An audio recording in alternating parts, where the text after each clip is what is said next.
In today's 1-minute Power BI video, we will learn how to make a column chart.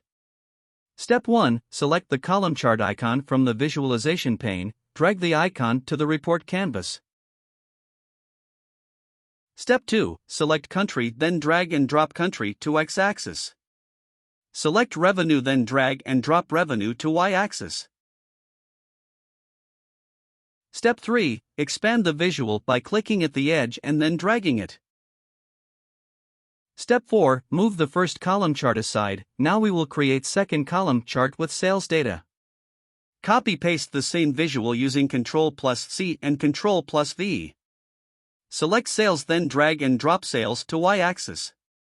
Clicking on one column in sales will filter the revenue column and vice versa. Thank you. Please subscribe to the channel, The BI Nerd.